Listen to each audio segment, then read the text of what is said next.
নমস্কাৰ। আজি আমাৰ ঘৰত এজন সৰু ভাইটি আহিছে মোৰ সাক্ষাৎকাৰ ল'বলৈ। সাক্ষাৎকাৰ মানে তাৰ স্কুলত কিবা হোমৱৰ্ক দিছে, হোমৱৰ্কতে মানে এজন চিনাকি মানুহৰ সাক্ষাৎকাৰ ল'ব দিছে। এতিয়া ওচৰতে মই আছোঁ কাৰণে মোৰে সাক্ষাৎকাৰ ল'ব। কেনেকৈ লয় আজি চাওঁ আহকচোন। আৰু অকল তেওঁক ল'ব দিয়াই নহয়, শিকায়ো দিব লাগিব। ঠিক আছে, আমি আৰম্ভ কৰোঁ। ঠিক আছে ববু, এতিয়া সাক্ষাৎকাৰ কেনেকুৱা ধৰণৰ আছিলে? নাম ভৰি গৈছে গাঁওখন কি পঢ়ি আছে তেওঁ। ঠিক আছে, প্ৰশ্ন ৰেডি। এতিয়া আমি সাক্ষাৎকাৰ দিবলৈ সাজু আছোঁ, আগবাঢ়ি যাওঁ। তোমাৰ নামটো? মোৰ নাম শ্ৰী সমল ৰাভা। গাঁওখনৰ নাম কাৰিকুৰা। আৰু এতিয়া পঢ়ি থকাটো? মই পঢ়া পাতি শেষ কৰিছোঁ। মই কৰি পেলাই পঢ়া শেষ কৰিলোঁ। আৰু বৰ্তমান কি কৰে তাৰে? বৰ্তমান মই পঢ়া শুনা শেষ কৰি প্ৰাথমিক স্কুলত শিক্ষকতা কৰোঁ। স্কুলৰ গাঁওখন? যিখন গাঁৱত মই স্কুল কৰি আছোঁ, বৰপেটা জিলাৰ মন্দিয়া শিক্ষা খণ্ডৰ চুকুৱাজাৰত। মোৰ হবি হৈছে ফুটবল।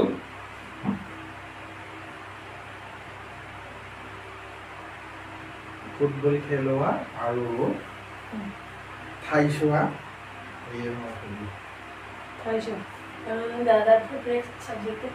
মোৰ প্ৰিয় ছাবজেক্ট বুলিবলৈ হ'লে মোৰ জিঅ'গ্ৰাফী আছিলে, ভূগোল লিখা। আৰু এতিয়া স্কুলত যে পঢ়াই এইটো কোনটো ছাবজেক্ট? বৰ্তমান আমাৰ তেনেকুৱা প্ৰাথমিক স্কুলত সকলো ছাবজেক্টেই পঢ়াব লাগে, কিন্তু তথাপিও মোক ভাগ হিচাপে মোৰ ভাগত পৰিছে ইংৰাজী বিষয়টো আৰু ক্লাছ 3ৰ পৰা 5লৈকে মাতৃভাষা হৈছে। এয়া আমাৰ বুবুকণ ৰাভা, গুৱাহাটী ৰামকৃষ্ণ মিছন আশ্ৰম তাৰে এখন হোষ্টেল আছে, তাতে থাকে। আৰু স্কুলখনৰ নাম কৈ দিয়া, ক'ত পঢ়ি আছা?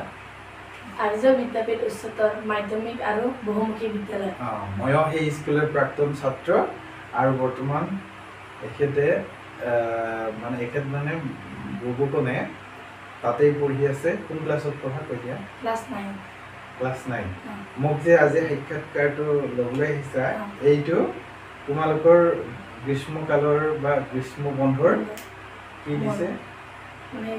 গৃহ কাৰ্য। ল'ৰাজন ভাল, আপোনালোকে আশীৰ্বাদ কৰক ভৱিষ্যতে যাতে এজন ভাল ল'ৰা হয়, ভাল ৰিজাল্ট কৰে। নে কি কোৱা? এনেই কেনেকুৱা লাগিছে তাতে পঢ়ি? ভালে লাগিছে। ৰাতিপুৱা হৈ উঠি প্ৰাৰ্থনা কৰিব লাগে, তাৰপিছত আহি নিজে যাৱতীয় কামখিনি কৰি স্কুলৰ পৰা আহি টিফিন খাব যাব লাগে। টিফিন খাই আহি অলপ পঢ়িব লাগে, 7টাৰ পৰা 8টালৈকে। আৰু 4:30 আমি স্কুল যাওঁ। স্কুল যাই আহি কিনে তেতিয়া ছুটি দি আহি ভাত খাওঁ। ভাত খাই কিনে আমি খেলোঁ। খেলি উঠি আকৌ প্ৰাৰ্থনা। দেখিছে, বুবুকণে যিখন হোষ্টেলত থাকে, অকল পঢ়াই নহয়, তেওঁৰ সৰ্বাংগীন বিকাশৰ ক্ষেত্ৰতো কিছু নীতি নিয়ম আছে, হয়নে? খেলা ধূলা, প্ৰাৰ্থনাৰ পৰা আৰু নিজৰ স্বভাৱ চৰিত্ৰ গঠনৰ ক্ষেত্ৰতো সেই সুবিধাখিনি পোৱা যায়। কাৰণ মই নিজে থাকি অহা, মই নিজে গম পাওঁ। যিখন হোষ্টেলত আছা, তোমাৰ মুখেৰে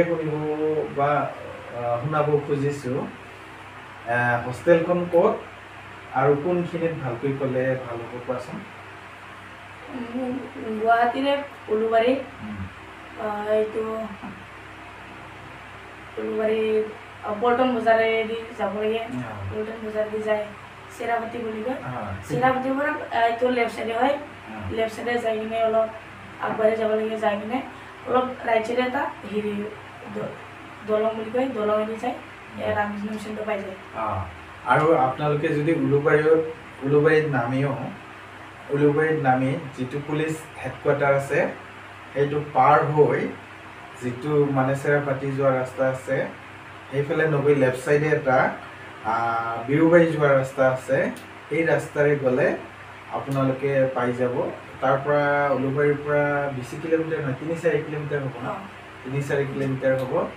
আপোনালোকৰ যদি কোনোবা অঞ্চলত ভালকৈ পঢ়িব চেষ্টা কৰা ST মানে জনজাতি, অনুসূচিত জনজাতি ল'ৰা আছে তেতিয়াহ'লে যোগাযোগ কৰিব। তাৰ যিটো ভৰ্তি পৰীক্ষা সেই পৰীক্ষাটো হয় কোন মাহত হয়? তো আমাৰ পৰীক্ষা ফেব্ৰুৱাৰী মাৰ্চ মানতে হৈ যায়। ফেব্ৰুৱাৰী বা মাৰ্চত নামভৰ্তিৰ বাবে যি বাছনি পৰীক্ষা সেইটো হ'ব। আৰু ইয়াৰ কাৰণে ফৰ্ম ফিল আপ কৰা হয় কেতিয়া? ডিচেম্বৰ নে নৱেম্বৰ বা ডিচেম্বৰ, নতুবা ফেব্ৰুৱাৰী। এই 3 মাহৰ ভিতৰত ডিচেম্বৰ, জানুৱাৰী, ফেব্ৰুৱাৰী এই 3 মাহৰ ভিতৰত নামভৰ্তিৰ বাবে প্ৰপত্ৰ বিতৰণ কৰা হয়। আপোনালোকৰ অঞ্চলৰো যদি কোনোবা জনজাতি সম্প্ৰদায়ৰ ল'ৰা আছে ভালকৈ পঢ়িব বিচৰা, কিন্তু অসমীয়া মিডিয়ামত পঢ়ায়, আচলতে এইখিনি কোৱা হোৱা নাছিলে, অসমীয়া মিডিয়ামত পঢ়ায়, পঢ়ি ভালেই পাইছে নিশ্চয়। নহ'লে আজি মই হ'ব নোৱাৰিলে হয়, এতিয়া বুবুকণ হয়তো এই বৰ্তমান য'ত পঢ়ি আছে তাতকৈ আমাৰ গাঁও অঞ্চলত পঢ়ি থাকিলে কিমান কষ্ট হ'ল হয় ন? নাই বুলি পেলাই 13 কিলোমিটাৰ বা 10 কিলোমিটাৰ চাইকেল চলাই কিমান দূৰ যাব লাগিল হয়। এতিয়া পঢ়িবই নে বুবুকণে চাইকেলতে টোপনিয়া হয় নে? এনেকুৱা হয়। তাতে ভাল ধাৰ্মিক দিশটোও পোৱা যায়, যিহেতু প্ৰাৰ্থনা কৰিব দিয়া যায়। তাৰ উপৰি টিভি চাব দিয়ে নে নিদিয়ে? টিভিটো এনে মাজত মানে ৰবিবাৰটো দি দিয়ে, চানডে দিয়ে। আৰু খোৱা লোৱা কেনেকুৱা? ঠিকে আছে। মাছ মাংস দিয়ে নে নিদিয়ে? কি দিয়ে? মাছ, মাংস, পনীৰ আৰু বৃহস্পতিবাৰ ৰবিবাৰ নিৰামিষ। আগতে কিন্তু আমি থাকোঁতে অকল ৰবিবাৰ আছিল নিৰামিষ গ'লেও চিন্তাই কৰিব নালাগে, নিৰামিষত ইমান ধুনীয়া খাদ্য দিয়ে নহয়। নিৰামিষ বুলি ক'লে অকল আলু পিটিকা নহয়তো, দালি নহয় ন, কিবা কিবি বহুত থাকে। সেইবিলাক আচলতে আমাৰ ঘৰত ব্যৱহাৰেই নহয়, মানে আমি খায়ে পোৱা নাছিলোঁ নে কি কয়? সেইটো গাৰ্জেনসকলে চিন্তা কৰিব নালাগে, ভাল খাদ্যই দিয়ে। আৰু বৰ্তমান কিবা মাহিলী ফিজ লয়? বছৰত 3,000। বছৰত 3,000 হ'লে মানে 12 মাহত 3,000 টকা, বহুত কম। সেইটো মানে ইনষ্টলমেণ্ট হিচাপতো দিব পাৰে ন? মাহে দিব ক'লেও পাৰে?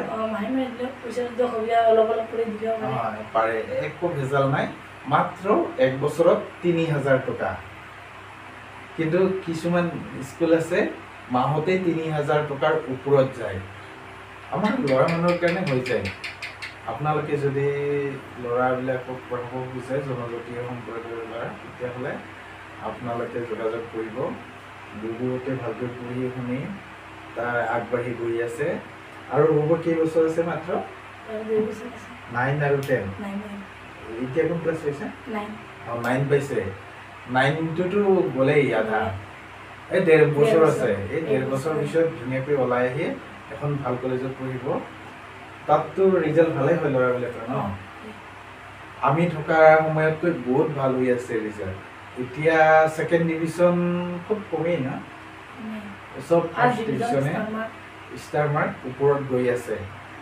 আশা কৰোঁ বুবুকণো মানে তেনেকৈ ভাল ৰিজাল্ট কৰি আমাৰ গাঁৱলৈ সুনাম কঢ়িয়াই আনক। লগতে 2-এজন সৰু ল'ৰাৰ আদৰ্শ হওক, তাকে কামনা কৰি আজি সাক্ষাৎকাৰটি ইমানতে সামৰণি মাৰিছোঁ। ঠিক আছে, বাই বাই।